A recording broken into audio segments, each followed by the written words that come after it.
आज हम लोगों को ये व्याकरण पढ़ना है। व्याकरण का शब्द विच्छेद क्या होता है, क्योंकि व्याकरण शब्द का कोई संधि विच्छेद नहीं होता है, इसका शब्द विच्छेद होता है। क्या होता है शब्द विच्छेद? शब्द विच्छेद है वि धन आ धन करण। जब भी एग्जाम में पूछा जाएगा तो ये पूछा जाएगा कि व्याकरण शब्द का शाब्दिक विच्छेद क्या होता है, यानी व्याकरण का शाब्दिक विच्छेद क्या है, तो वि धन आ धन करण। व्याकरण का अर्थ क्या होता है? व्याकरण का अर्थ होता है भली भांति समझना, भली भांति समझना। अब इसकी परिभाषा क्या होती है? परिभाषा क्या होती है इसको भी जान लीजिए। व्याकरण क्या है, इसकी परिभाषा क्या है? तो व्याकरण वह ग्रंथ है जो हमको शुद्ध उच्चारण, शुद्ध लेखन और शुद्ध प्रयोग को सिखाता है। व्याकरण क्या है? एक ऐसा ग्रंथ है जो हमको शुद्ध लेखन, शुद्ध पहले उच्चारण, पहले शुद्ध उच्चारण, शुद्ध लेखन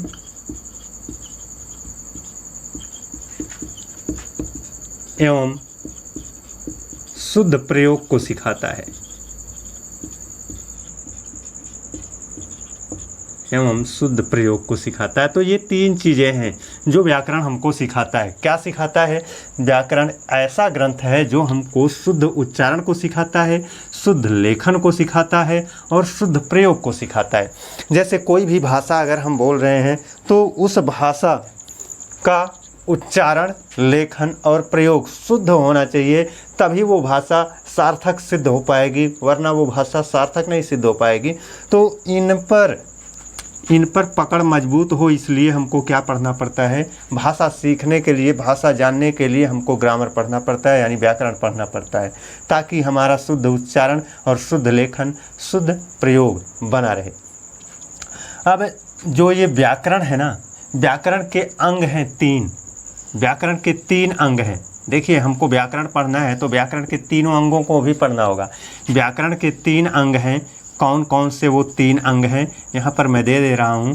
पहला है, व्याकरण का पहला अंग है वर्ण विचार। वर्ण विचार यानी जो वर्णमाला होती है ना, वर्णमाला के वर्णों का अध्ययन हम इसमें करेंगे। कौन सा शुद्ध है, कौन अशुद्ध है, कौन विदेशी से है, कौन विदेशी है, कौन विकसित है, इन सभी चीज़ों के बारे में, और किस वर्ण का उच्चारण कहाँ से होता है, यानी उच्चारण स्थान क्या है, उसका प्रयोग के आधार पर इनका सघोष कौन है, अघोष कौन है। इस तरह से हमको वर्ण विचार को पढ़ना होगा। उसके बाद हमको शब्द विचार पढ़ना होगा। शब्द विचार है ना, शब्दों का पर विचार करना होगा। शब्द क्या होते हैं? जैसे संज्ञा, सर्वनाम, विशेषण, है ना, क्रिया। तो ये सभी शब्द विचार के अंतर्गत आएंगे, उनको हमें पढ़ना पड़ेगा।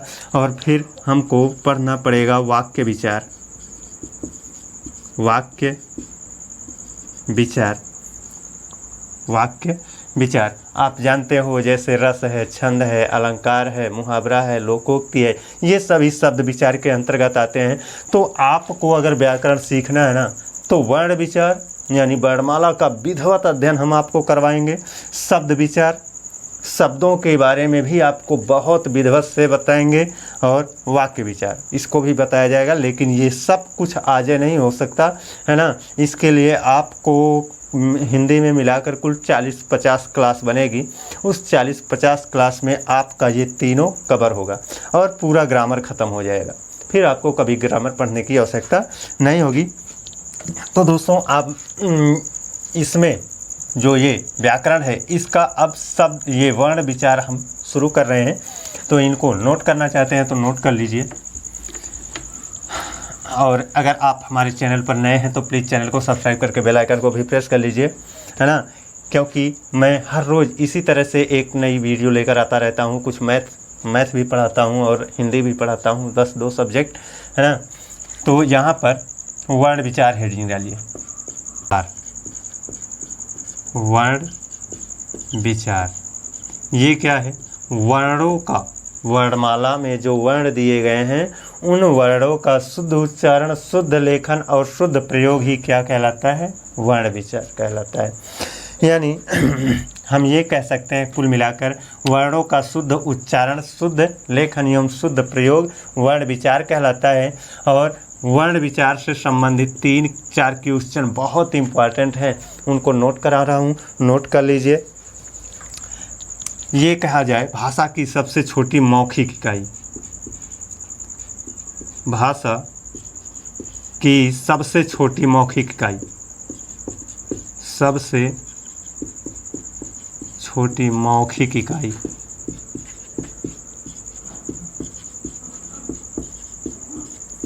ध्वनि होती। इसका उत्तर क्या होगा? ध्वनि होगी। अब ध्यान से पहले बात को सुनिए। जैसे हम एक वर्ण का उच्चारण करते हैं, र वर्ण का उच्चारण किया, तो र जब तक वो लिखा नहीं गया, जब तक वो ध्वनि में या वायु में तैर रहा है, जब तक रा वर्ण वायु में तैर रहा है तब तक वो ध्वनि है। जब हम उसको लिखित रूप दे देंगे तब वो वर्ण बनेगा, है ना। तो भाषा की सबसे छोटी मौखिक इकाई यानी मुंह से निकला ही है, उसको कोई चिन्ह वगैरह नहीं दिया गया है, यानी उसको हमने लिखा नहीं है, तब तक वह क्या है? मौखिक इकाई है। और जब मौखिक इकाई के रूप में रहेगा तो ध्वनि रहेगा। और जब लिखित रूप दे देंगे, जब हमारे मुंह से कोई ध्वनि निकलती है ना, जैसे रा निकला, तो रा एक ध्वनि है। जब तक ये वायु में तैर रही है तब तक तो ध्वनि है, और वही है मौखिक इकाई। और जब उसी ध्वनि को हमने चिन्ह का रूप ऐसे दे दिया तो रा चिन्ह का रूप यानी रा लिख लिया गया, लिखित इकाई हो गया, तो ये क्या कहलाएगा? वर्ण कहलाएगा। जब तक वायु में था तब तक ध्वनि था, जब लिख लिया तब क्या बन गया? वर्ण बन गया। अब यहाँ से भी एक बनता है भाषा की सबसे छोटी लिखित इकाई, भाषा की सबसे छोटी, भाषा की सबसे छोटी लिखित इकाई, है ना, लिखित इकाई क्या बनेगी? वर्ण बनेगा। और अगर ये ना तो मौखिक शब्द का प्रयोग करे ना ही लिखित शब्द का प्रयोग करे, केवल ऐसे कह दे भाषा की सबसे छोटी इकाई, है ना, दोनों में से किसी का प्रयोग नहीं कर रहा है, भाषा की सबसे छोटी इकाई, तब भी क्या कहलाएगा?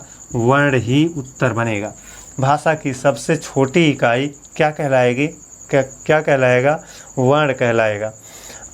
अब मौखिक कहता तो ध्वनि, लिखित कहता तो वर्ण, अब ना तो मौखिक कहेगा ना तो लिखित कहेगा, तब भी क्या रहेगा?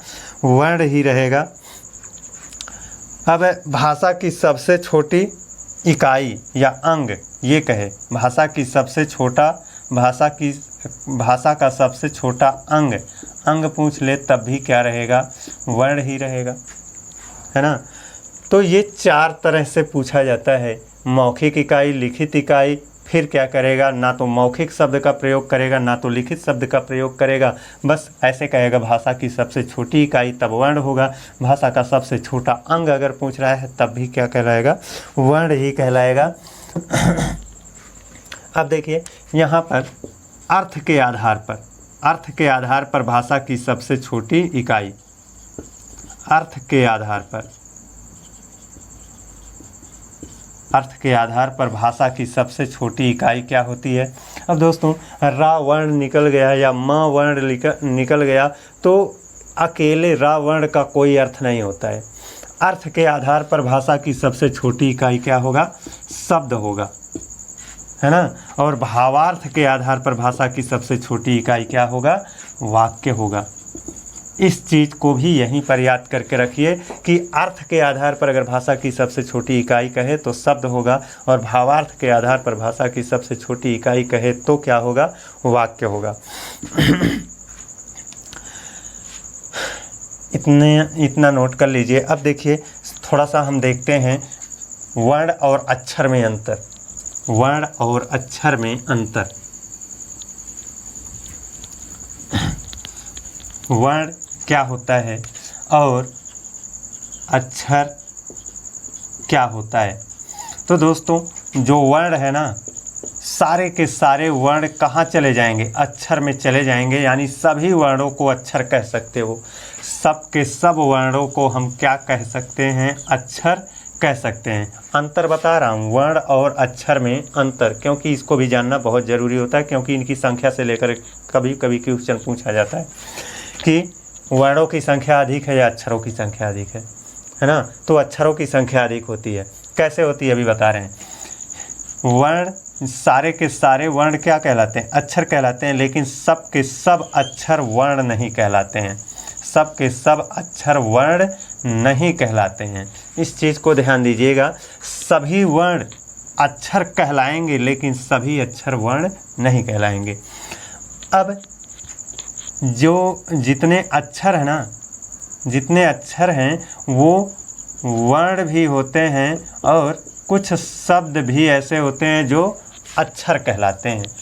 कुछ सभी के सभी वर्ण और कुछ शब्द भी अक्षर कहलाते हैं, लेकिन वर्ण आप केवल जानते हो कि वर्ण केवल वर्ण ही रहता है, इसमें कोई भी अक्षर आकर सम्मिलित नहीं हो सकता। तो इसकी संख्या क्या होती है, इसकी संख्या होती है कम। वर्णों की संख्या कम होगी और अक्षरों की संख्या, देखिए जितने वर्ण हैं वो सब जितने वर्ण हैं वो सब अक्षर में रहेंगे, साथ ही साथ कुछ शब्द भी रहेंगे, है ना। तो इसकी संख्या क्या होगी, ज़्यादा होगी। अब कौन से शब्द होते हैं जो अक्षर कहलाते हैं, तो ऐसे शब्द जो स्वराघात, बलाघात या निश्चित क्रम में लिखे जाते हैं, उन शब्दों को अक्षर भी कहा जाता है और शब्द भी कहा जाता है। कौन से शब्द, ऐसे शब्द जो स्वराघात, बलाघात, है ना, या फिर निश्चित क्रम में लिखे जाते हैं, निश्चित क्रम में लिखे जाते हैं, ऐसे शब्दों को हम शब्द कहने के साथ साथ अक्षर भी कहते हैं, लेकिन वर्ण नहीं कहेंगे, है ना, अक्षर कह सकते हैं। जैसे राम, श्याम, श्याम मत लिखना, राम, नाम, काम, जाम, है ना। ऐसे राम, नाम, काम, जाम, है ना। तो यहाँ पर क्या है, स्वराघात, बलाघात, है ना, स्वराघात या बलाघात या निश्चित एक इनका क्रम है। माँ, म वर्ण सब में आ रहा है तो माँ कॉमन हो जाएगा, तो इसमें रा वर्ण ही है, रा वर्ण ही है। लेकिन पूरे को लेंगे तो देखिए माँ तो सब में कॉमन हो गया ना, तो माँ को बाहर निकाल दो, रा, न, क, ज, यही वर्ण ही रह जाएंगे। तो आप इसको इसी तरह से समझिए कि अक्षरों की संख्या हमेशा क्या होती है, ज़्यादा होती है। किससे, वर्णों से। क्यों, क्योंकि सभी के सभी वर्ण अक्षर कहलाते हैं, साथ ही साथ कुछ शब्द भी अक्षर कहलाते हैं। अब चलिए इन वर्णों का, है ना, बंटवारा करें। अब आइए थोड़ा सा वर्णमाला की तरफ हम ध्यान दें। हम जानते हैं कि हमारे वर्णमाला में स्वर भी होते हैं और क्या होते हैं, व्यंजन होते हैं, है ना। स्वर और व्यंजन होते हैं। स्वर जो होते हैं ये स्वतंत्र होते हैं और व्यंजन जो होते हैं ये स्वतंत्र नहीं होते हैं। इस चीज़ को भी जानते रहिए कि स्वर स्वतंत्र होते हैं, है ना, और व्यंजन स्वतंत्र नहीं होते हैं। क्यों नहीं होते हैं, क्योंकि इनको बिना किसी के सहयोग के बोला जाता है और इनको बोलने के लिए हमको स्वर का सहारा लेना पड़ता है। जैसे हमेशा का अगर लिखा है तो इसमें आ छुपा है, जब इसको हम तोड़ेंगे तो कैसे टूटेगा, का धन छोटा अ बाहर निकल आएगा, है ना। तो ये जो व्यंजन होते हैं वो स्वतंत्र नहीं होते हैं। क्यों स्वतंत्र नहीं होते हैं, क्योंकि इनके उच्चारण में स्वरों का सहायता लेना पड़ता है। स्वरों का सहयोग पाते हैं तब व्यंजन का उच्चारण होता है। लेकिन ये जो स्वर होते हैं, जैसे आ है, ये टूट ही नहीं सकता, है ना, ये नहीं टूटेगा, यानी ये बिना किसी के सहयोग के बोले जाएगा, यानी ये स्वतंत्र है। और ये स्वतंत्र नहीं है, इसीलिए नहीं स्वतंत्र है क्योंकि किसी का सहयोग इसको लेना पड़ता है। अब जो स्वरों की संख्या है, स्वरों की संख्या हमारे हिंदी वर्णमाला में स्वरों की संख्या कितनी होती है? 11 होती है। इन्हीं पहले 11 स्वरों को हम पढ़ेंगे। ये 11 स्वर कौन कौन से हैं? छोटा आ है, बड़ा आ है, छोटी ई है, बड़ी ई है, छोटा ऊ है और बड़ा ऊ है और री है ना। साथ ही साथ क्या है? ए है, ऐ है, ओ है, औ है ना। बस इतना ही है। जो अंग है और अ है, ये आपके हिंदी वर्णमाला के वर्ण नहीं माने जाते हैं। इनको, ये जो वर्ण होते हैं है ना, इनको हिंदी वर्णमाला में नहीं रखते हैं। लेकिन ये अब हम इनको गिने, इनको छोड़ करके, तो ये 2 4 6 1 7 और ये 7 4 11, कुल मिलाकर कितने वर्ण हो जाएंगे? 11 वर्ण हो जाएंगे। तो इन्हीं 11 स्वरों के बारे में पहले हम देखेंगे। तो 11 स्वरों के बारे में हम देखें तो ये क्या है कि 11 स्वर में पहले आप इतना जानते रहिए कि ह्रस्व स्वर कितने हैं और कौन कौन हैं। ह्रस्व स्वर, दीर्घ स्वर और प्लूत स्वर, है ना। इन्हीं स्वरों का ही हम अध्ययन करेंगे पहले, है ना, व्यंजनों का बाद में करेंगे। इनको हटा दीजिए। ह्रस्व स्वर के अंतर्गत छोटा आ, छोटी ई, छोटा ऊ, है ना, और री आता है। ये क्या होता है? छोटा आ, छोटी ई, छोटा ऊ और री, ये 4 ठू होते हैं ह्रस्व स्वर। और दीर्घ स्वर कितने? भैया 11 स्वर में से जब 4 ठू ह्रस्व स्वर हो गए तो 7 क्या होते हैं? दीर्घ स्वर होते हैं। जो बच गए सब दीर्घ हैं। बड़ा आ, बड़ी ई, बड़ा ऊ और ये चारों, है ना। तो बड़ा आ, बड़ी ई, बड़ा ऊ और ए, ऐ, ओ और औ, ये 7 जो हैं ये आपके क्या होते हैं? ये 7 आपके दीर्घ स्वर होते हैं। और प्लूत स्वर क्या होता है? जो 7 दीर्घ स्वर है ना, ये 7 के 7 दीर्घ यानी 7 दीर्घ स्वर ये, और प्लस 1 ठू ह्रस्व स्वर छोटा आ। 7 के 7 दीर्घ स्वर और एक ह्रस्व स्वर जो होता है आ, इसको मिला करके ये क्या होते हैं? प्लूत स्वर होते हैं। आप जानते हो प्लूत स्वर क्या होता है? ह्रस्व का मतलब छोटा, इनके उच्चारण में बहुत कम समय लगता है, इसीलिए ह्रस्व स्वर कहा जाता है। और दीर्घ स्वर, इनके उच्चारण में हमको क्या लगता है? थोड़ा सा ज़्यादा समय लगता है ना। जैसे अ, आ, है ना, तो अ के उच्चारण में थोड़ा सा समय लगता है और बड़ा आ के उच्चारण में ज़्यादा समय लगता है। अ, आ, है ना। और जो प्लूत स्वर होता है इसको और ज़्यादा समय लगता है। इन दोनों से यानी दीर्घ स्वर से भी ज़्यादा इसको समय लगता है। जैसे जब कोई संगीत वगैरह गा रहा होता है तो एक वर्ण को लेकर के वह खींचता है। जैसे रा वर्ण को लेकर खींचा जाए, रे, रा का उच्चारण हमने खींचते हुए दूर तक किया, यानी ज़्यादा समय लगा। तो ऐसे वर्ण जो होते हैं वो प्लूत स्वर के अंतर्गत आते हैं। और इनकी संख्या भी कितनी होती है? इनकी संख्या 8 होती है ना। 7 के 7 दीर्घ प्लूत कहलाते हैं। साथ ही साथ एक ह्रस्व स्वर भी आपका क्या कहलाता है? प्लूत स्वर कहलाता है। तो ये हो गया स्वर का ह्रस्व, दीर्घ और प्लूत स्वर में बंटवारा। अब इन स्वरों का हम बंटवारा करेंगे ओष्ठ की आकृति के आधार पर स्वर का विभाजन। ओष्ठ की आकृति के आधार पर स्वर का विभाजन, हेडिंग डालिएगा।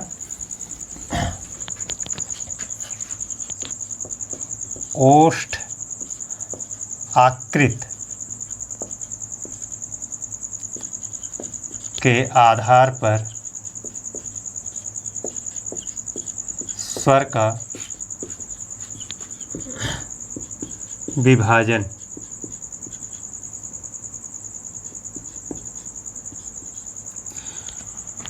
ओष्ठ आकृति के आधार पर स्वर का जब हम विभाजन करते हैं तो 2 भाग बनते हैं, यानी 2 प्रकार के होते हैं। एक होता है वृत्ताकार स्वर, और दूसरा होता है अवृत्ताकार स्वर।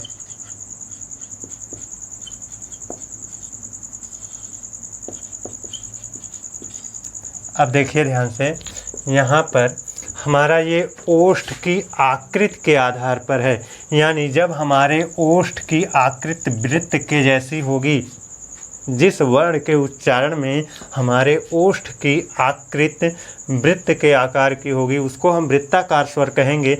जब हमारे ओष्ठ की आकृति वृत्त के जैसी नहीं रहेगी तो उसको हम अवृत्ताकार कहेंगे।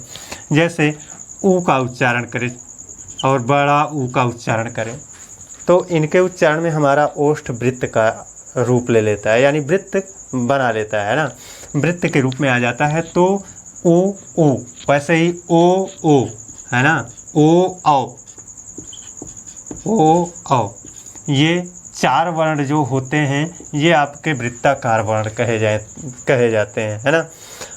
अब छोटा आ, बड़ा अ जो होता है, ई होता है, बड़ी ई होता है, री होता है, ए है, ऐ है, ये 7 वर्ण आपके आवृत्ताकार रहते हैं। इनके उच्चारण में देखिए हमारा ओष्ठ वृत्त का रूप नहीं लेगा, लेकिन इनके उच्चारण में हमारा ओष्ठ वृत्त का रूप लेगा। तो इसी के आधार पर स्वरों का विभाजन है। अब हेडिंग डालिए, जीभ की क्रियाशीलता के आधार पर स्वर का विभाजन। यहाँ पर लिख देते हैं, जीभ की क्रियाशीलता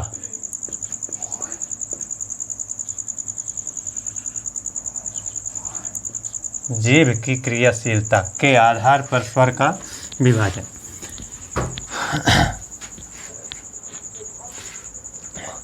देखिए, जीभ की क्रियाशीलता के आधार पर जब हम स्वर का विभाजन करते हैं ना तो 3 भाग बनते हैं। एक तो अग्र स्वर, दूसरा मध्य स्वर, है ना, और तीसरा पश्च स्वर। पश्च स्वर तो ये आपका जीभ की क्रियाशीलता के आधार पर अग्र स्वर कौन कौन से हैं, मध्य स्वर कौन कौन से हैं और पश्च स्वर कौन कौन से हैं। तो आप हमेशा जब भी स्टार्ट करो ना छोटा आ से, यानी स्वर को आ से स्टार्ट करो तो मध्य से स्टार्ट करेंगे। छोटा आ यहाँ पर रहेगा, बड़ा आ यहाँ पर रख लीजिए, है ना, फिर छोटी ई और बड़ी ई दोनों यहाँ पर रख लीजिए। अब देखिए मध्य स्वर अक्क है, छोटा आ केवल, है ना, तो छोटा आ, बड़ा आ, छोटी ई और ये बड़ी ई। अब यहाँ पर क्या रखेंगे, छोटा ऊ और ये बड़ा ऊ, है ना। अब री ए ऐ यहाँ पर रखेंगे, इन तीनों को री ए ऐ, है ना, और री ए ऐ और ओ औ यहाँ पर रख लीजिए। यही हो गया आपका अग्र, मध्य और पश्च स्वर। यानी अग्र स्वर वे स्वर होते हैं जो हमारे जीभ की क्रियाशीलता कहा है ना, तो हमारी जीभ के अग्र हिस्से से जब किसी वर्ण का उच्चारण होता है तो उसको अग्र स्वर कहते हैं, और जब हमारे जीभ के मध्य से किसी वर्ण का उच्चारण होता है तो उसे मध्य कहते हैं। जब हमारे जीभ के पश्च भाग से, है ना, किसी स्वर का उच्चारण होता है तो उसको पश्च स्वर कहते हैं। तो ये आपका जो अग्र स्वर है, मध्य स्वर है, ये पश्च स्वर है, ये जीभ की क्रियाशीलता के आधार पर है। हमारी जीभ ही होती है जो कई प्रकार के जो वर्णों को उच्चारित करने में सहयोग करती है। तो हमारी जीभ का अग्र हिस्सा अगर सहयोग कर रहा है तो वो अग्र स्वर होगा, मध्य हिस्सा अगर सहयोग कर रहा है तो मध्य स्वर होगा, और पश्च हिस्सा अगर सहयोग कर रहा है तो वो पश्च स्वर होगा।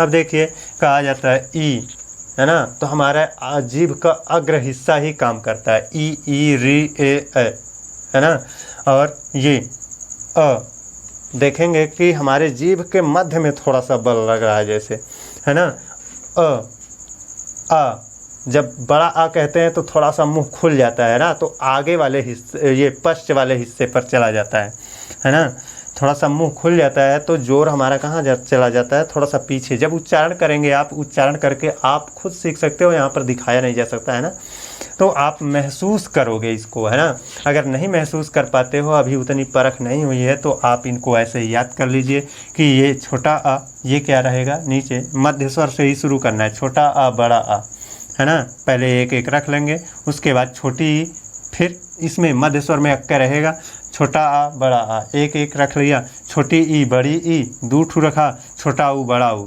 दूठ रखा। अब पुनः जाएंगे, तीन ठू रखेंगे, री ए ऐ और ओ औ। इस आधार पर आप इसको तैयार करोगे तो तैयार हो जाएगा, बहुत डिफ़िकल्ट नहीं है, थोड़ा सा ध्यान देना पड़ेगा। अब ये तो था हमारा जीभ की क्रियाशीलता के आधार पर वर्णों का प्रकार, है ना। अब हेडिंग डालिए, तालु की स्थिति के आधार पर स्वर का विभाजन। तालु की स्थिति, तालु की स्थिति,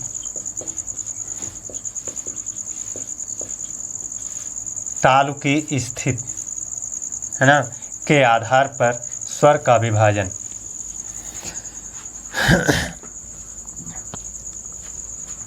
देखिए, जो तालु की स्थिति है ना, उसके आधार पर स्वर का जो विभाजन है वो 4 प्रकार का है। एक समृत, दूसरा अर्ध समृत, ये समृत, अर्ध समृत,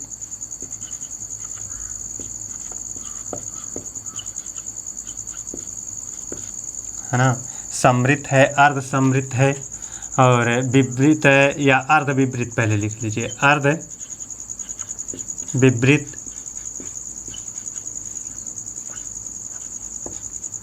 और विवृत। देखिए, समृत का मतलब होता है बंद, है ना, और विवृत का मतलब होता है खुला, बंद और खुला।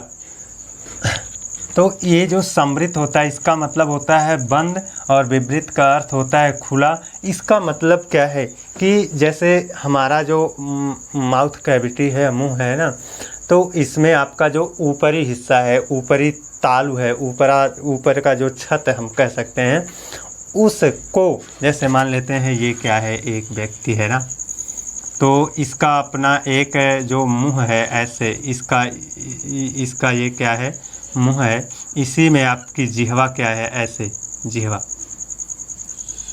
ये जिह्वा है ना, मान लेते हैं ये जिह्वा है, ये गला है, तो ये जिह्वा है। अगर ये जिह्वा ऊपर वाली छत को ऐसे बंद कर देती है, उच्चारण में, वर्णों के उच्चारण में ऐसे इसको बंद कर देती है, तो वो विवृत स्वर कहलाएंगे। ऐसे वर्ण जिनके उच्चारण के लिए हमारी जिह्वा ऊपर की छत को क्या करती है, बंद कर देती है, उसको कहा जाता है विवृत स्वर, है ना।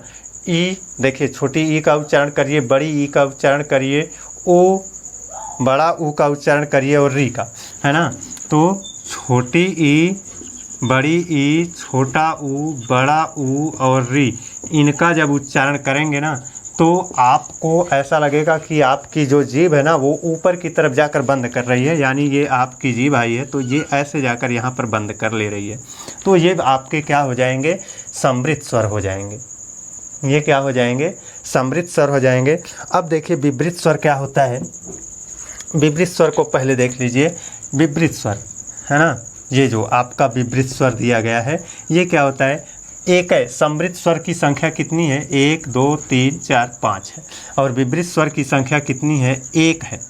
वो कौन सा है, जब आप बड़ा आ कहते हो, जैसे छोटा आ जब कहोगे ना, आ कहोगे तो बड़ा आ का उच्चारण उससे ज़्यादा समय लगेगा, दुगना समय लगेगा।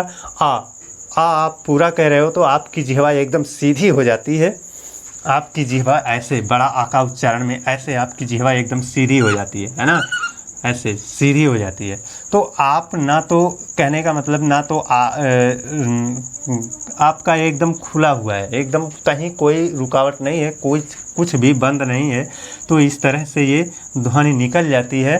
तो आ क्या हो जाएगा, देखिए दोस्तों, आप अपने स्थान पर ही अभ्यास कर लेंगे, है ना। यहाँ पर कैसे अभ्यास करके मैं बता सकता हूँ, है ना। तो ये हो जाता है आपका विवृत स्वर। और अर्ध विवृत क्या होता है, ए और ओ। अर्ध विवृत ए और ओ होता है। अर्ध विवृत का मतलब आप समझ रहे हो, आधा खुला हुआ। ए और ओ आपका क्या हो जाएगा, अर्ध विवृत हो जाएगा। और बचा क्या, जो बच गया वो अर्ध समृत के अंतर्गत आ जाएगा। और अर्ध समृत में कौन कौन है, छोटा आ जाएगा, है ना। छोटा आ हो जाएगा, ऐ हो जाएगा और औ हो जाएगा। ये 4 वर्ण, छोटा आ, ऐ, औ, ये 4 वर्ण हो जाएंगे तुम्हारा अर्ध समृत के अंतर्गत। अब ध्यान दीजिएगा, अनुनासिकता के आधार पर अगला पॉइंट आपको डालना है। अनुनासिकता के आधार पर स्वर का विभाजन। अनुनासिकता, अनुनासिकता के आधार पर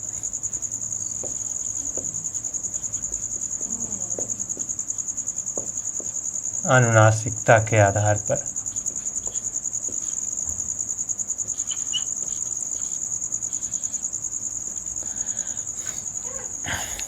इसको मिटा देते हैं।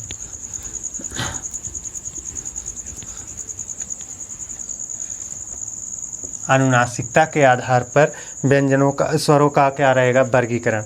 अब देखिए, अनुनासिकता के आधार पर जो स्वर होते हैं वो 2 प्रकार के होते हैं। एक तो अनुनासिक और एक निर्नुनासिक। अनुनासिक स्वर, अनुनासिक स्वर, और दूसरे होते हैं निर्नुनासिक स्वर।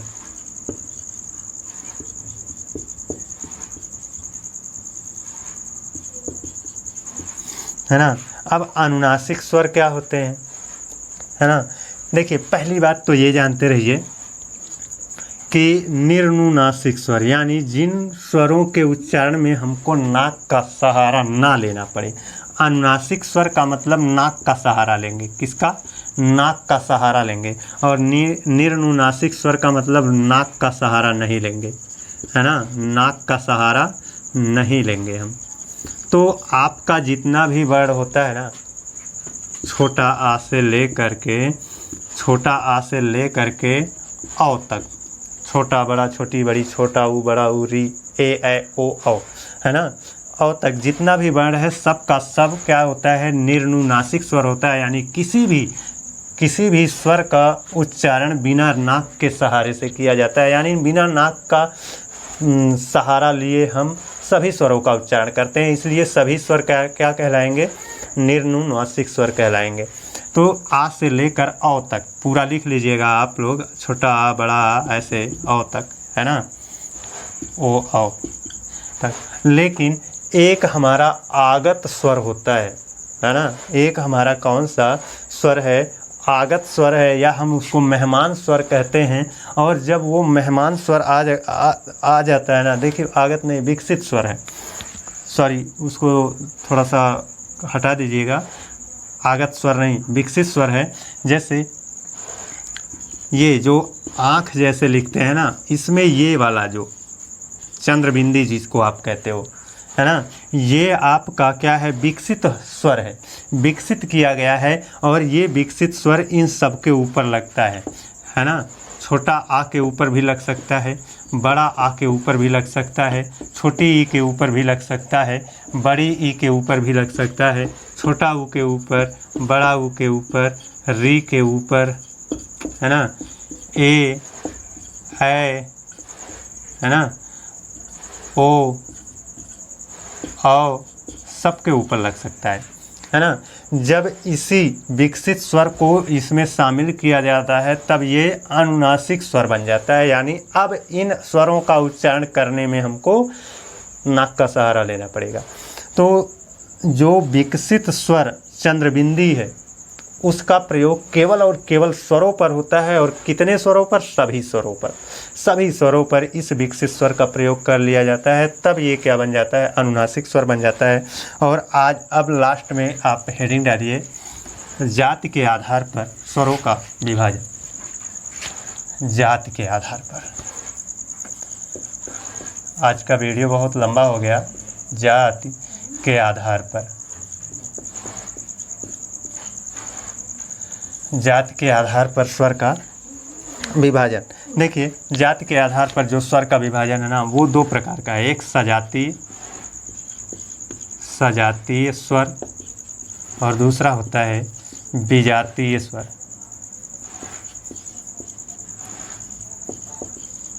सजातीय स्वर यानी जिनका जन्म आपका समान जातियों से हुआ हो, जैसे छोटा आ है ना, बड़ा आ है, छोटी ई है, बड़ी ई है, छोटा ऊ है ना, और बड़ा ऊ है, बस। देखिए, छोटा आ है ना, ये आप जानते हो कि ये आप कैसे बना सकते हो? आ में आ जोड़ करके ही आ बनता है। तो ये दोनों ही आ मिल करके छोटा आ बनाए, या दोनों ही आ मिल करके बड़ा आ बनाते हैं, है ना। तो देखिए, वैसे तो आपका जो छोटा आ होता है इसका विखंडन नहीं होता है ना, ये इसका विखंडन होता ही नहीं है। लेकिन आपका बड़ा आ छोटा आ दोनों से मिल करके बना है दो ठू छोटा आ, यानी समान जात के। दोनों ही आ है ना, तो समान जात के माने जाएंगे। वैसे ही छोटी ई का भी विभाजन नहीं होगा। छोटी ई और छोटी ई मिल करके क्या बनती हैं? बड़ी ई, समान जातियों से। वैसे ऊ का विभाजन नहीं होगा। बड़ा ऊ का छोटा ऊ और छोटा ऊ से मिलकर बड़ा ऊ बना है। तो ये वर्ण ऐसे हैं, ये तो टूटेगा ही नहीं, ये भी नहीं टूटेगा, ये भी नहीं टूटेगा। लेकिन ये अपनी ही जात से एक और वर्ण बनाया। ये अपना ई, छोटी ई जो है, दो ठू छोटी ई मिल करके अपनी ही जात का एक और वर्ण बनाया। वैसे ही छोटा ऊ अपनी ही जात का। तो ये आपके 2, 2, 4, 2, 6 वर्ण होते हैं जो सजातीय होते हैं। बाकी सब विजातीय होते हैं। क्यों? क्योंकि उनका 2 वर्णों से उनका उत्थान हुआ है। जैसे री का उच्चारण केवल री और री से नहीं हुआ है ना। री और री से नहीं हुआ है। ए का उच्चारण जैसे आ और ई से हो गया है। छोटा आ और ई से ए का उच्चारण हुआ है। ऐ का वैसे ही ऐ का उच्चारण ए और आ से हुआ है। आ और ए से हुआ है। आ और ए से हुआ है। तो ये क्या है? ये विजातीय स्वर होंगे, क्योंकि ये जो बन रहे हैं ना, वो आ और ई से बन रहे हैं। आ से बनते तो सजाती हो जाता, लेकिन ये विजाती हैं। वैसे ही ओ आप जानते हो, आ और ऊ से मिल करके बनते हैं। आ और ऊ से। वैसे ही औ, ये भी क्या होगा? विजातीय स्वर होगा। तो सजातीय स्वर छोटा आ बड़ा आ, छोटी बड़ी, छोटा ऊ बड़ा ऊ। क्यों है? इस कारण को भी जानिए, तभी आपको याद रह पाएगा ना। विजातीय स्वर में कौन आ जाएगा? री, ए, ऐ, ओ, औ, है ना। तो आज का था हमारा ये टॉपिक। आप लोगों को कैसा लगा? पसंद आया है तो प्लीज़ दोस्तों चैनल को सब्सक्राइब करके बेल आइकन को प्रेस कर लीजिए। आज के लिए इतना ही। अगले दिन आप लोगों से पुनः मिलेंगे। तब तक के लिए धन्यवाद।